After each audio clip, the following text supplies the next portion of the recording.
Okay, so far it's an elevator. Nothing special yet, but I'm sure it's just the beginning of a mesmerizing adventure.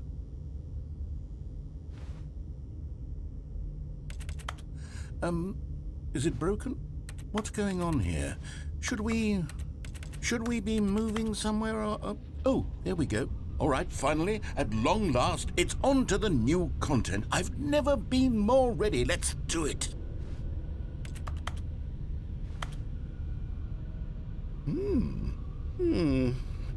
I have to say, initial impressions of Stanley Parable Ultra Deluxe, mostly tedious. It's as if the... Oh, okay. Let's see the content. Give me the content, Stanley. All right, let's see. It's the jump circle.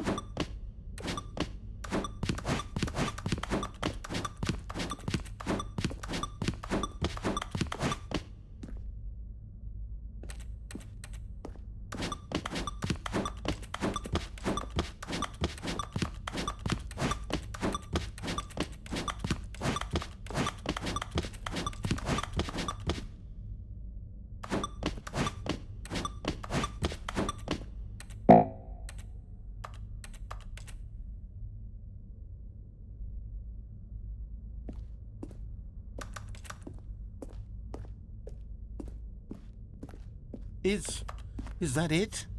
Surely that's not all the new content. There has to be something else, right? Goodness, another elevator. Stanley, I have to say, initial impressions of this game are not positive. It's just elevators and jumping. Is this what passes for exciting new content? If this is new content, then I could just read you the whole dictionary. There's 20 hours of new content right there. Hell, I could count to 30 trillion. You could put that on the box. The Stanley Parable Ultra Deluxe, now with over 1,000 hours of new content. And oh, wait, there's more. Very good. Yes, I knew there had to be something else. Let's see it. I'm ready for whatever it is. That's it? Oh, you've got to be kidding me. You see, Stanley? This is what happens when greedy video game developers with no respect for their fan base rush a cheap expansion to market for no reason other than to make an easy dollar. And don't get me started on the level of craftsmanship that's gone into it. In fact, I'm looking right now at the game's trophies, and it's hard to believe one of them actually says, "Test trophy, please ignore." What quality assurance department signed off on this? I'm infuriated and I'm offended, and I intend to find these people on Twitter and hold them personally accountable. It's my fault, Stanley. I built up too much anticipation around the new content, I'm afraid. It could never have lived up to such expectations. If you're still with me, why don't we just reset the game and we'll try to get back to what the Stanley Parable is really about. No frills, no gimmicks, just you and me having a great time together like always. What do you say, friend?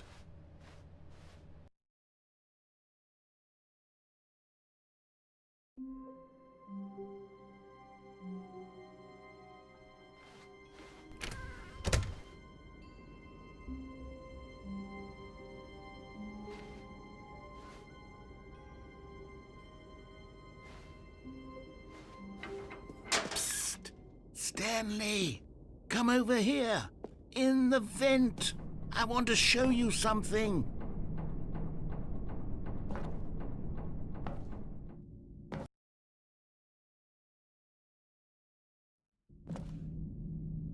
Okay, you remember how cheap and unsatisfying the new Ultra Deluxe content turned out to be? Well, it got me thinking about the past, and how much better the Stanley Parable used to be. So I made something special and tucked it away here where the game's developers won't find it. Just our little secret. Take a look.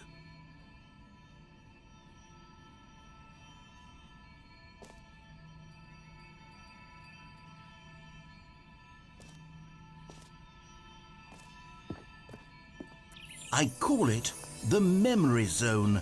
It's where I've been storing all my favorite memories so I can relive the peak experiences of my life whenever I want. Experiences like the launch of the Stanley Parable on PC. You see, Stanley, doesn't the memory zone remind you of how wonderful Stanley Parable was before it was sullied with a cheap PlayStation port? Remember back in October of 2013, when the game originally launched? Back then, video games had integrity. Back then, it all meant something. Oh, the waste.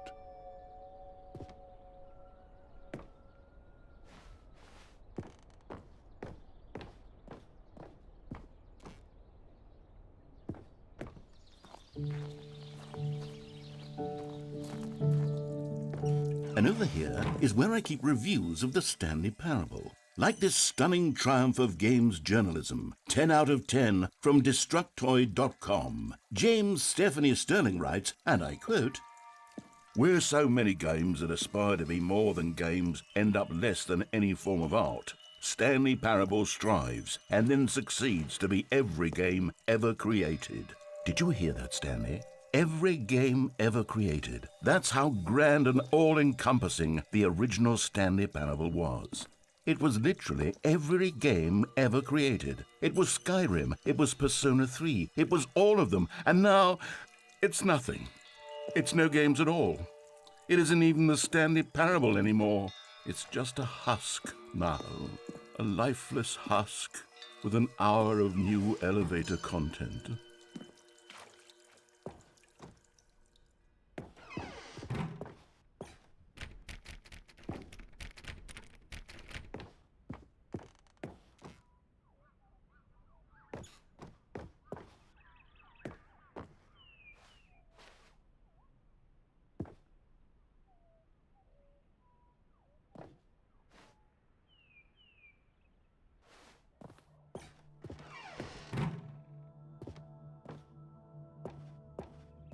Here's another moving passage, this time from GameSpot.com.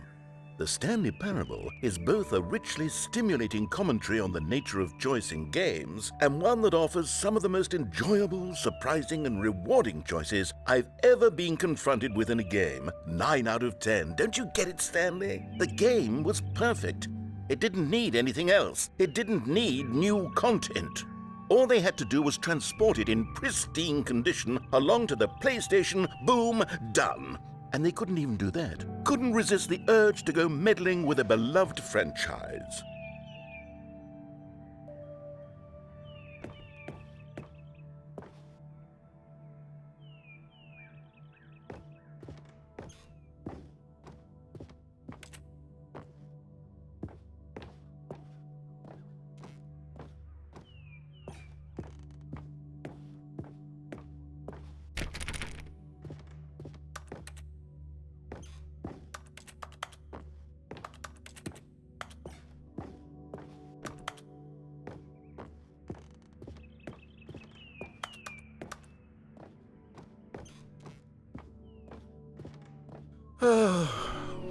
These were simpler times, Stanley.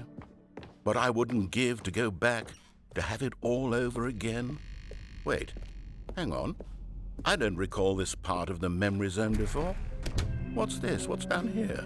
Oh no, oh God, no, Stanley. It's a collection of reviews from Pressurized Gas, the extremely popular online storefront for computer games. I haven't looked at these in years. I can't even imagine what's been collecting down here. Surely these reviews were glowing as well, weren't they? Honestly, I could not be bothered to play this game to full completion. The narrator is obnoxious and unfunny, with his humor and dialogue proving to be more irritating than entertaining. Unfunny! I'm not trying to be funny. I'm trying to make a serious work of art. I suppose I could write up a handful of gags to insert into the Stanley Parable, but the game is already such a densely layered web of profound philosophical insights that I can't even imagine where I'd have the room to stick them.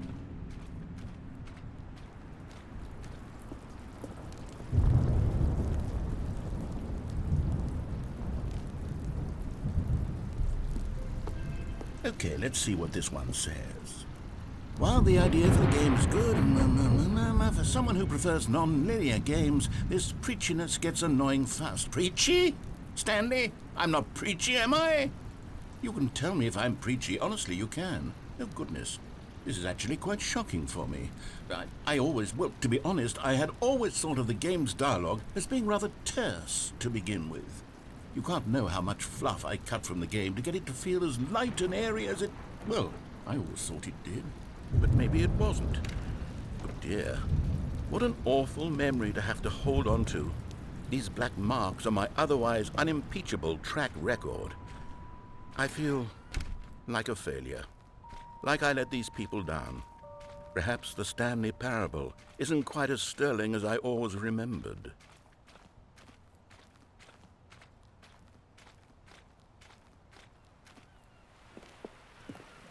What's this one got to say? You constantly have to stop doing anything so the narrator can catch up with his long-winded explanations of what's happening. I wish there was a skip button. A skip button? Well, yes. Yes, I think we can do that. If I'm truly too preachy, then maybe letting you skip ahead for just a moment, surely it couldn't hurt. Not if it means we can strike these negative reviews from the record. Only positive reviews of the Stanley parable. That's my motto today, and it's always been my motto. I'd do anything for the customer, Stanley. Yes, a skip button we shall have. And here it is. Go ahead and give it a shot. Oh, you're back, you see. You were only frozen in time for a few minutes, but it was plenty of time for me to deliver a long, rambling monologue full of Well, there, sport. You really did catch me rambling on a bit, didn't you? But that's the power of the button.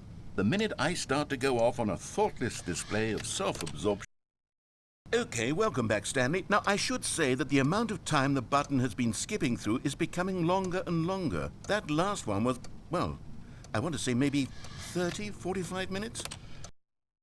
Stanley, please don't push the button again. It's been 12 hours.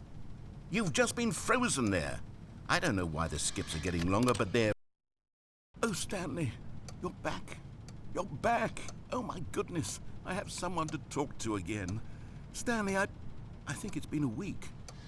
Or 2 weeks. I've been sitting here all that...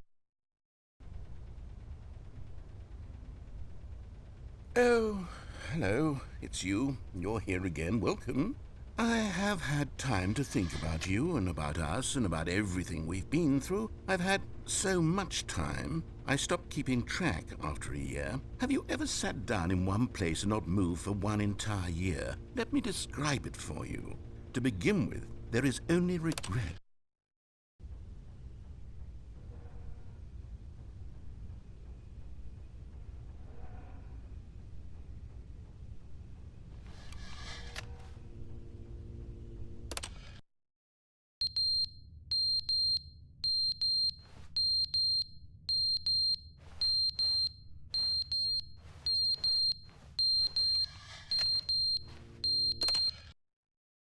But they didn't understand the game was never meant to be funny. It was meant to have a point. It was meant to speak to the human condition. But where are the jokes? Where are the jokes? They bemoaned, they screamed, they gnashed their teeth and said, entertain.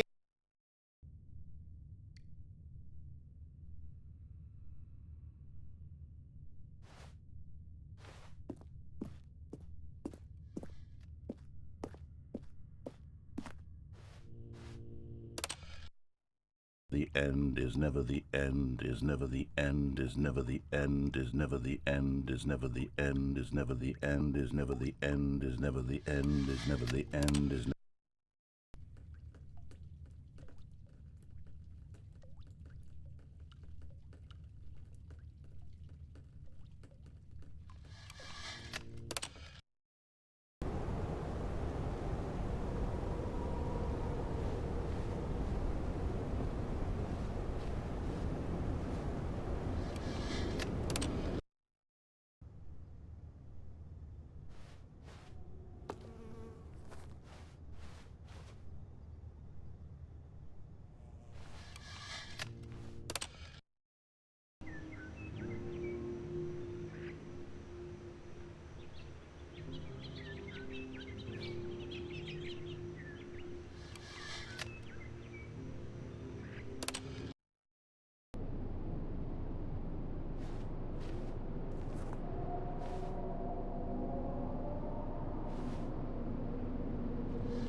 All of his co-workers were gone. What could it mean? Stanley decided to go to the meeting room. Perhaps he had simply missed a memo.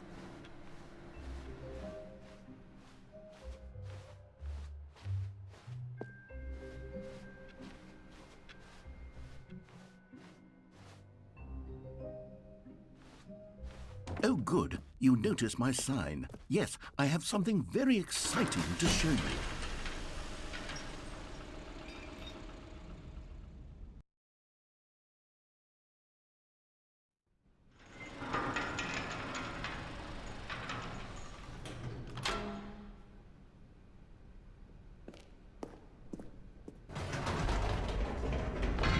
You see, Stanley, I've been reflecting on the Stanley parable and about how roundly disappointing this ultra deluxe version has turned out to be. The original Stanley parable was a landmark, and any new content for it should live up to that legacy. So forget this ultra deluxe nonsense. I say we take it one step even further. Which is why I'm very proud to announce for the first time ever, the Stanley Parable 2.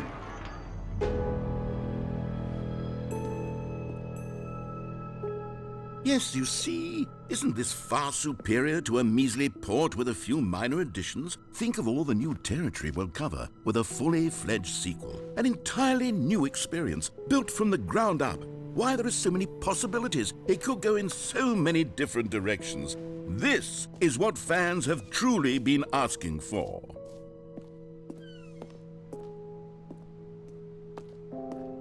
Calling it the Stanley Parable 2 is just so much catchier than Ultra Deluxe, don't you think? Ultra Deluxe? What does it even mean? But the Stanley Parable 2, now that's an artistic statement right there. It's future-oriented. It screams progress and innovation and long-term franchising potential. Now, to be clear, I haven't quite nailed down what exactly the Stanley Parable 2 is going to be, but let's take a look at some of the features I've been developing for it. I figure that if I can loosely organize a handful of interesting concepts, that surely the game will sort of naturally spring up around them. It'll all work itself out. Game development is much more of a fuzzy magic than anything scientific or logical, really. Here we are. Go on, try out some of the new features.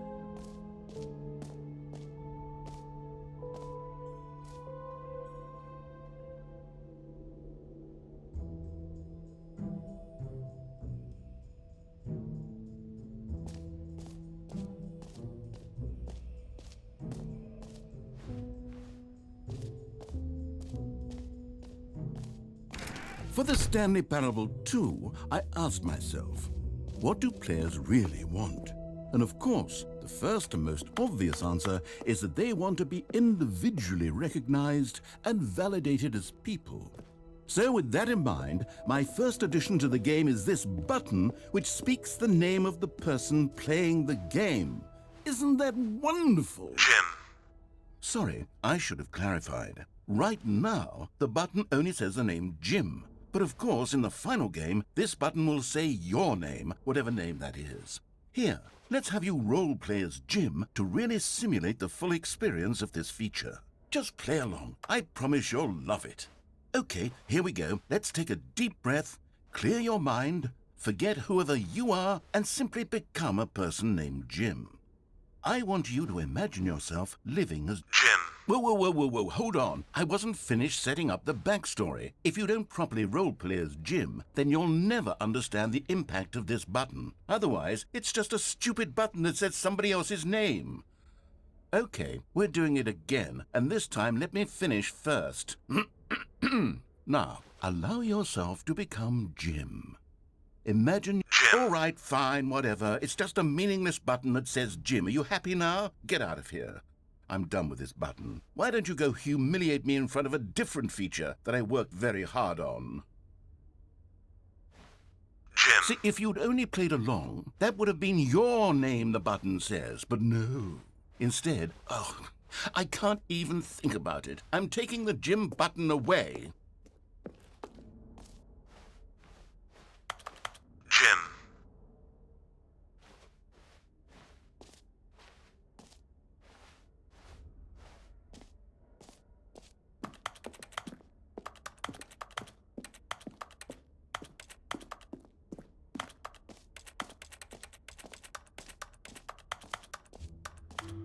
maybe I'll only let people named Jim play the Stanley Parable too. They would appreciate what I've created here.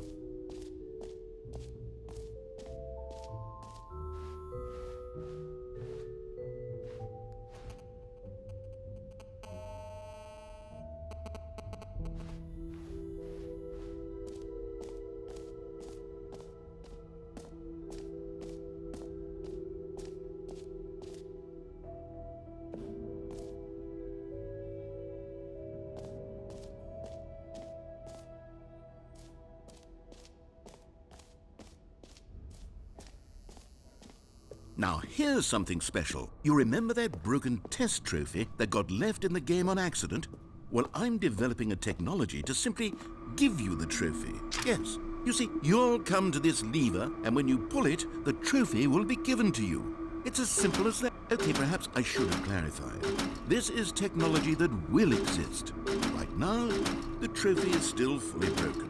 I'm not a wizard, Stanley, but I guarantee it will be fixed in the sequel to at last satisfy the hordes of ravenous fans all over the world who have been uproariously demanding this feature. Gamers, we hear you, and I promise it will happen.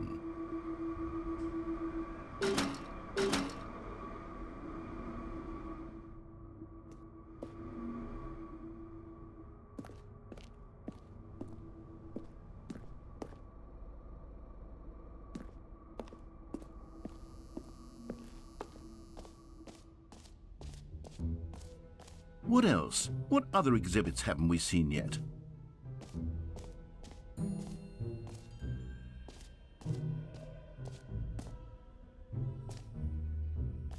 Okay, I'll be honest, I haven't yet decided on this one. I think that in the new version, the office could use a bit of decoration, like balloons. But I'm undecided on Get Well Someday and Happy 12th Birthday. Which would you go with?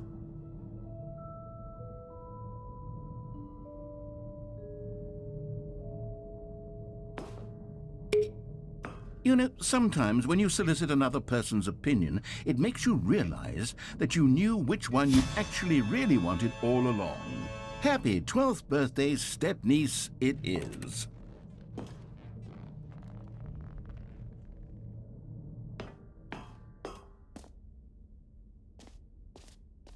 Or actually, maybe I should have gone with... No, I've made my decision, we're moving on.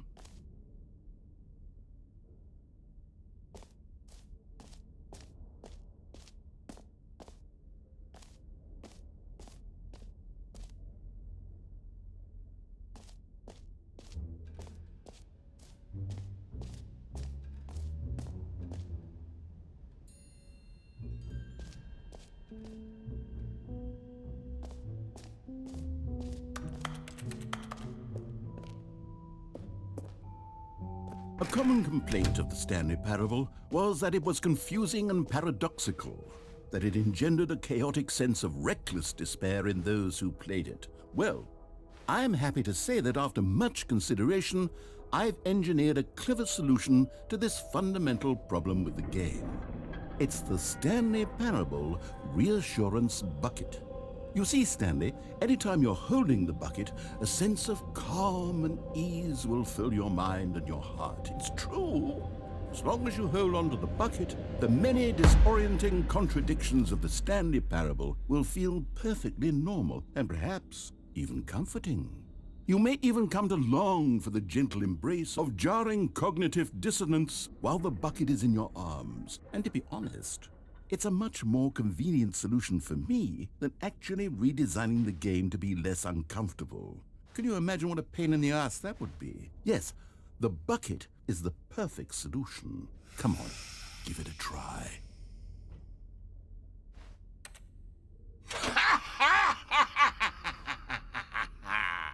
Can you feel it? The glow of comfort, even in the face of crushing despair, must already be sweeping through your body. And in fact, can I say that I do believe the bucket lends you an air of charisma as well? I think that just holding it has made you the slightest bit more attractive as a person. The benefits of the bucket seem to go on, don't they?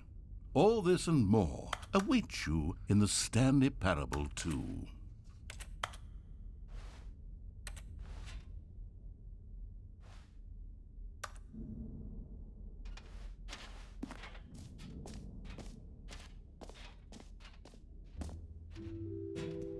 Does anyone give out awards for most enjoyable bucket in a video game? That really should be an award if it isn't already.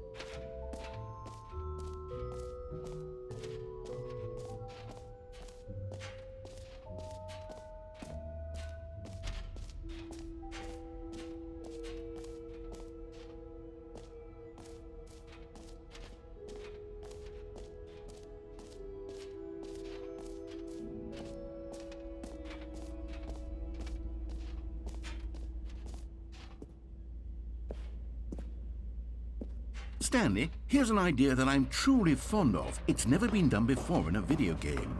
This is, in fact, a hole that you can fall down forever. That's right. Infinite falling. You can fall until the end of time, if you like. A stunning leap forward for video games as a medium. You see, isn't it wonderful? One of my more ingenious concoctions, if I do say so. Now then, since you've gotten to see the infinite hole, you can press the teleport button to pop back up to the top, and we can continue onward. Now, I don't mean to be a bummer, but I do recommend you use the teleport button to go back to the top. Maybe do it on the sooner rather than later spectrum of things.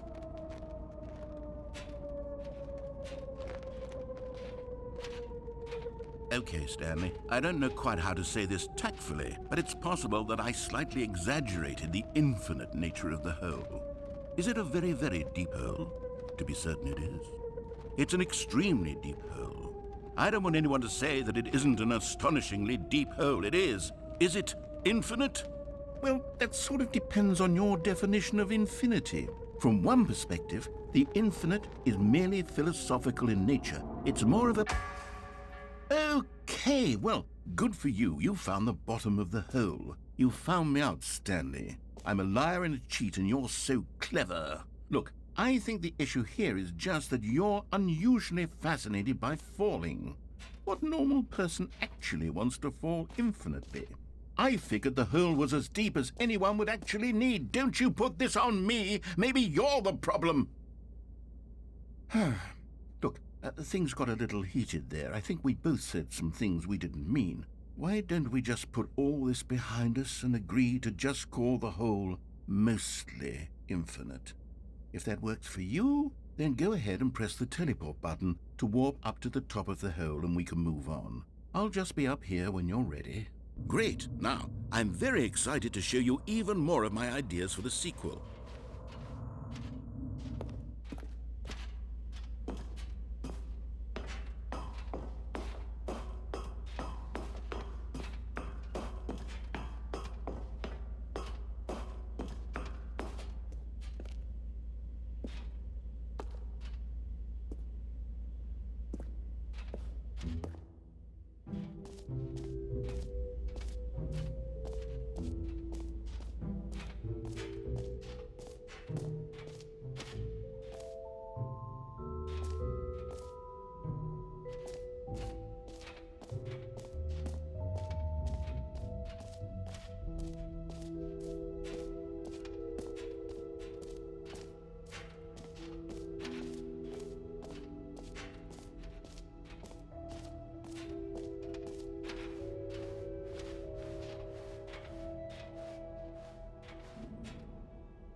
Oh, goodness, Stanley, this is fairly awkward.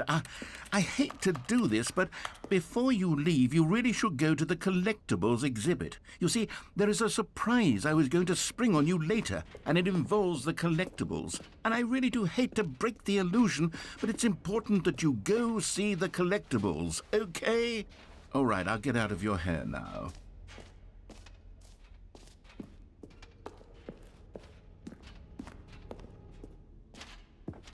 Ah, collectibles. Now it's a real video game. In the Stanley Parable 2, you'll run around gathering up these miniature Stanley figurines. And what's truly innovative is that there will be no reward for collecting all of them. I don't want to stifle the intrinsic joy of watching a number go up. You simply collect all of them, and then you move the hell on with your unremarkable life.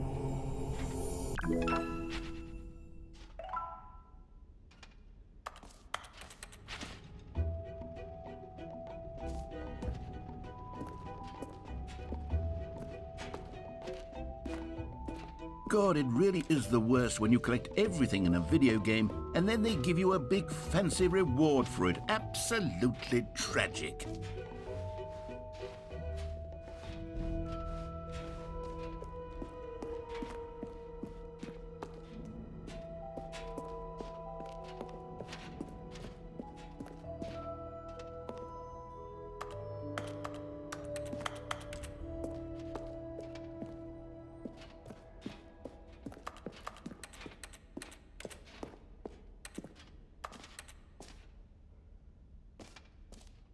So, Stanley, what do you think? Do you like all of the new features? Yes, I know it's not exactly clear yet how exactly these features will come together as one single coherent video game, but I can feel it in my soul. It's going to work. There's definitely a good game in there somewhere. Say, let's do an experiment. I'll arrange these new features together and we'll see whether or not it coheres into a meaningful gameplay experience. Okay, are you ready? Here it is. I give you the Stanley Parable 2.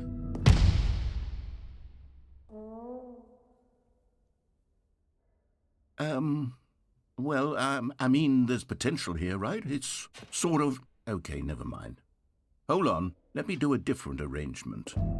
Okay, yes, this is much better. I feel good about this. Here we go. Version 2. Who am I kidding, Stanley? This isn't a coherent video game at all. It's a lot of gags. And I do very much enjoy creating gags, but they don't add up to anything. I wanted more than anything to create a sequel that would capture all the magic of the first game. I wanted fans to love it. No matter how good these gags are, they won't stand on their own. They would need the structure and the gameplay of the original. Wait, maybe that's it.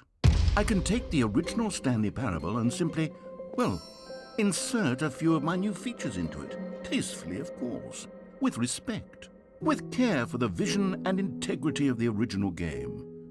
Would it possibly work? I suppose it could. But it would need a really, really tremendous title screen. A title screen that says with bold and uncompromising conviction, "This is the Stanley Parable 2. Let me see if I can whip something up. All right, perfect. Go ahead. Take a look.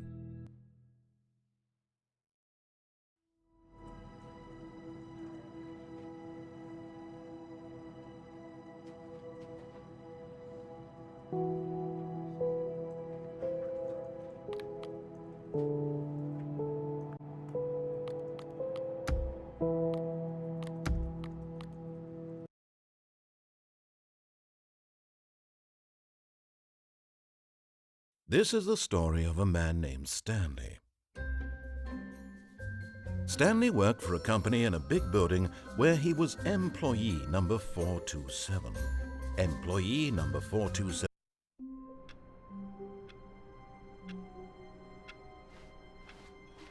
All of his co-workers were gone. What could it mean? Stanley decided to go to the meeting room. Perhaps he had simply missed a memo.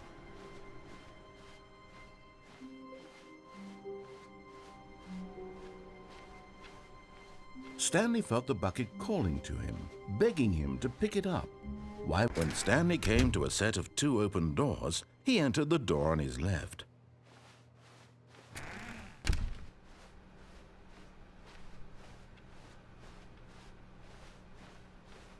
Yet there was not a single person here either.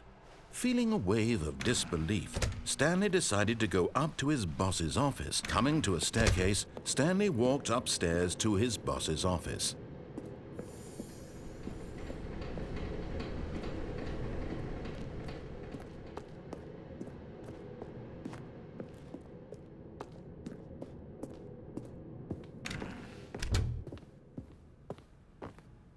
Okay, I think we all know the drill by now. Blah, blah, blah. Dark secrets, the keypad. Stanley pushes some buttons. Oh, hey, look, it's a new passageway. Quelle surprise.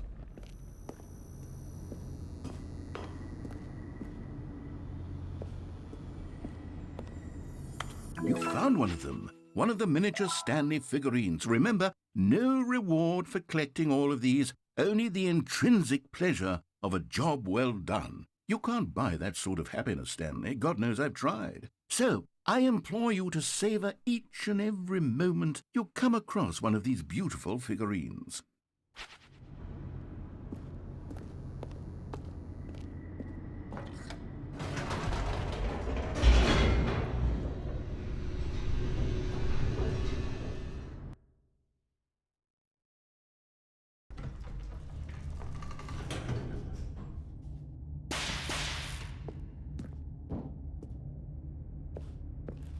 Stanley walked straight ahead through the large door that read Mind Control Facility.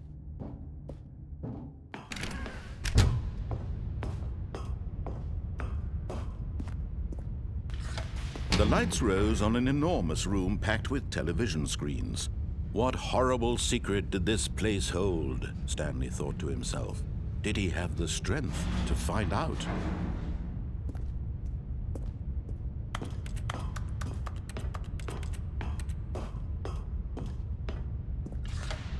Now the monitors jumped to life, their true nature revealed. Each bore the number of an employee in the building, Stanley's co-workers. The lives of so many individuals reduced to images on a screen, and Stanley, one of them, eternally monitored in this place where freedom meant nothing.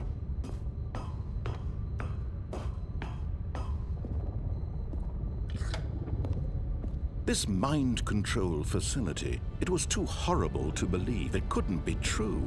Had Stanley really been under someone's control all this time? Was this the only reason he was happy with his boring job?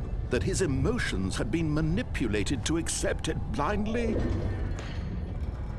No, he refused to believe it. He couldn't accept it. His own life in someone else's control? Never! It was unthinkable. Wasn't it? Was it even possible? Had he truly spent his entire life utterly blind to the world? But here was the proof, the heart of the operation. Controls labeled with emotions, happy or sad or content. Walking, eating, working, all of it monitored and commanded from this very place. And as the cold reality of his past began to sink in, Stanley decided that this machinery would never again exert its terrible power.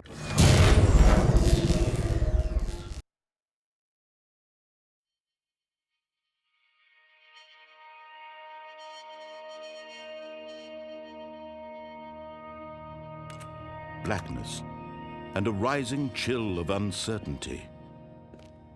Was it over?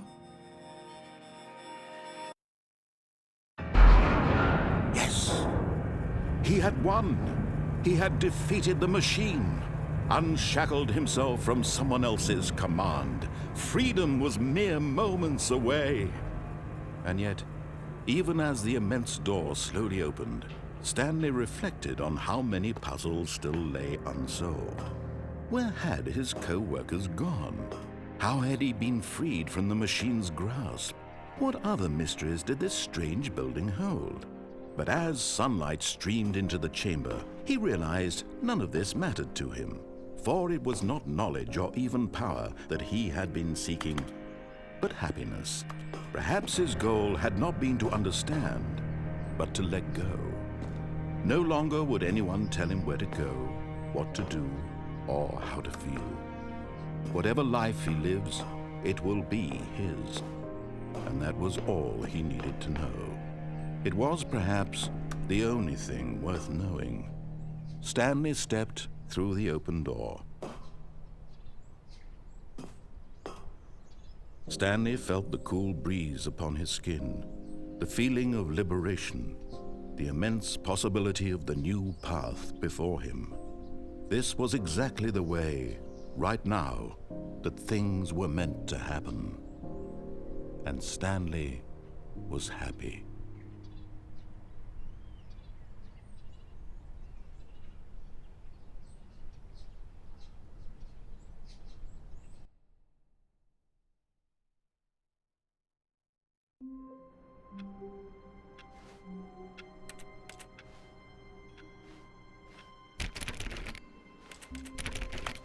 Just a step through this door, Stanley thought to himself, that's all I need. If I can make it through this door, I can make it through them all. No matter how hard Stanley looked, he couldn't find a trace of his co-workers.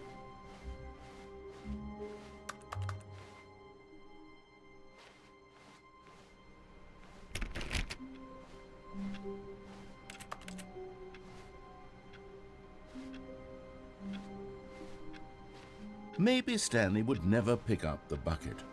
A lonely bucket, lonely and miserable and Stanley-less. Such a sad fate for a bucket.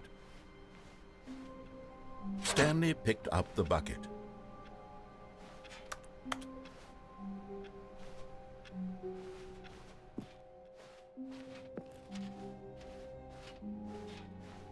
Stanley clutched the bucket tightly to his chest. This was not the correct way to the meeting room, but Stanley had felt the bucket calling to him, telling him that the employee lounge was simply the place to be. And here it was. Had the bucket turned out to be correct? Well, no, never mind.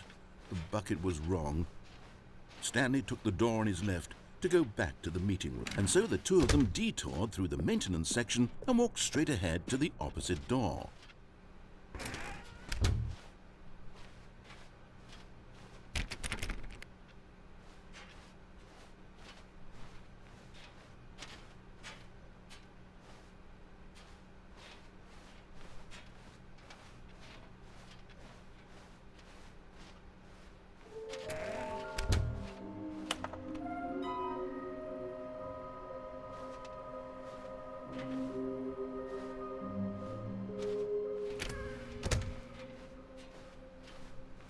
Coming to a staircase, Stanley and the bucket walked upstairs to the boss's office.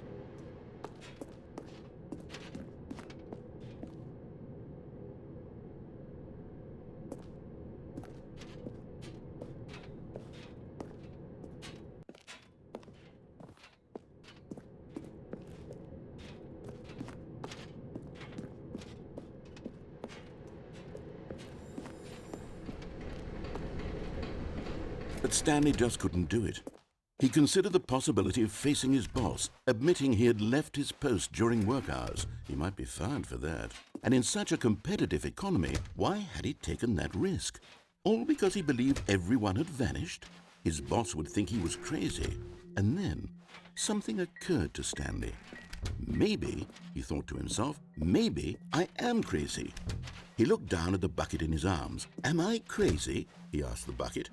The bucket returned his gaze, but said nothing at all. That's strange, Stanley thought. Usually the bucket is a source of guidance and wisdom for me in difficult times such as these. He held the bucket close, yet felt none of its familiar reassurance and comfort. And that's when Stanley realized, this isn't my bucket. It's just a normal, everyday bucket. Someone else's bucket, perhaps. How did I end up with someone else's bucket? This is all terribly wrong. Surely no good would come from this. Who knows what sorts of bizarre hallucinations Stanley might experience without the psychologically grounding presence of his bucket. And indeed, now he noticed that the rooms were repeating, which was, of course, very odd. And now he felt himself floating off the ground. Oh, gracious, he exclaimed. Without my bucket, I've gone truly mad. Where is it? I must find it. Far off in the distance now, he heard it, calling to him. Stanley! Stanley, it's me, the bucket. Could it truly be? He rushed forward from room to room, passing by one bucket after the next. None of them were his. None of them were his special bucket. Come to me, Stanley. Find me. He had to find the bucket. He had to return to his old friend. It was the only way to truly restore his sanity. And then suddenly, he froze dead in his tracks. He knew where the voice of the bucket had been coming from. The real bucket was inside of him all along. It was incredibly painful.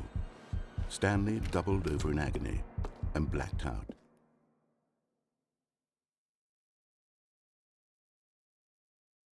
This is the story of a woman named Mariella. Mariella woke up on a day like any other. She arose, got dressed, picked up her bucket of comfort and security, and walked to her place of work. But on this particular day, her walk was interrupted by the body of a man who had stumbled through town, talking and screaming to himself, and then collapsed dead on the sidewalk. Right away, she knew what the problem was. This man had no bucket. Of course he'd gone mad, ranting and raving about a narrator describing all of his actions and how everything is predetermined and free will is an illusion and it's all just a video game. It could all have been prevented if only he'd taken his bucket with him. Perhaps he didn't even realize he'd forgotten his bucket at home in the first place.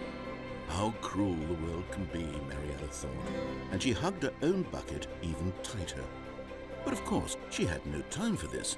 There were a myriad of confusing problems she would soon have to confront at work, for which her bucket would provide absolute guidance and total clarity on everything. Heck yes, she thought to herself, my life kicks ass. And she backflipped all the way to work.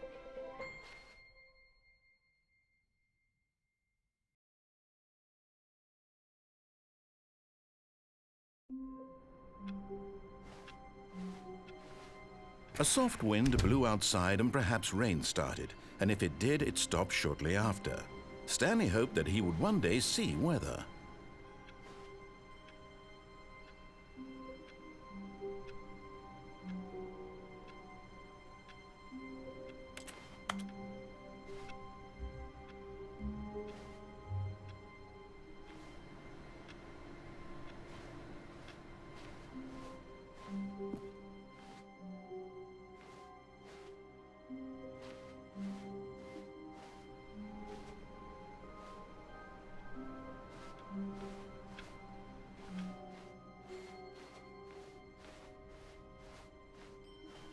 When Stanley came to a set of 2 open doors, this was not the correct way to the meeting room, and Stanley knew it perfectly well. Perhaps he wanted to stop by the employee lounge first, just to admire it. Standing now in this incredible room, Stanley for the first time understood true happiness. Then the feeling went away, and he felt sad again. Then it came back, and lingered for a minute or two. Now it's only half there. Just a kind, but eager to get back to business, Stanley took the first open door on his left. Stanley was so bad at following directions, it's incredible he wasn't fired years ago. Look, Stanley, I think perhaps we've gotten off on the wrong foot here. I'm not your enemy, really, I'm not. I realize that investing your trust in someone else can be difficult, but the fact is that the story has been about nothing but you all this time. There's someone you've been neglecting, Stanley. Someone you've forgotten about. Please, stop trying to make every decision by yourself. Now, I'm not asking for me, I'm asking for her. This is it, Stanley. Your chance to redeem yourself. To put your work aside, to let her back into your life. She's been waiting. That's her, Stanley. You need to be the one to...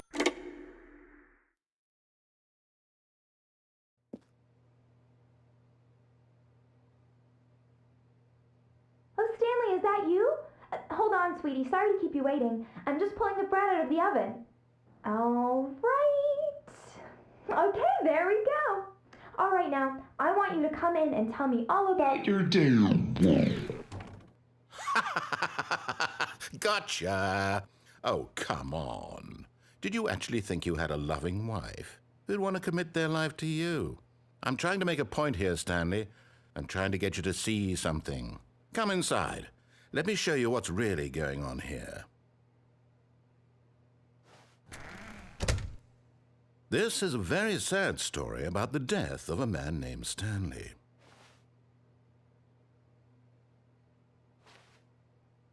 Stanley is quite a boring fellow. He has a job that demands nothing of him, and every button that he pushes is a reminder of the inconsequential nature of his existence. Look at him there, pushing buttons, doing exactly what he's told to do. Now he's pushing a button. Now he's eating lunch.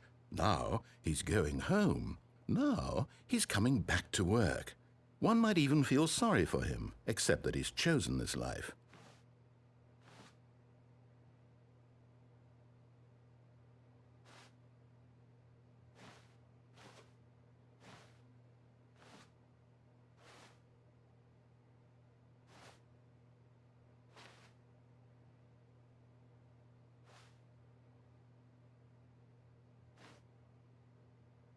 But in his mind, he can go on fantastic adventures.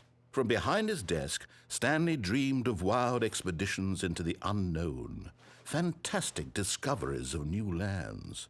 It was wonderful, and each day that he returned to work was a reminder that none of it would ever happen to him.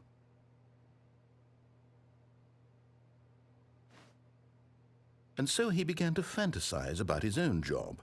First, he imagined that one day while at work, he stepped up from his desk to realize that all of his co-workers, his boss, everyone in the building had suddenly vanished off the face of the earth. The thought excited him terribly. So he went further. He imagined that he came to two open doors and that he could go through either. At last, choice. It barely even mattered what lay behind each door. The mere thought that his decisions would mean something was almost too wonderful to behold.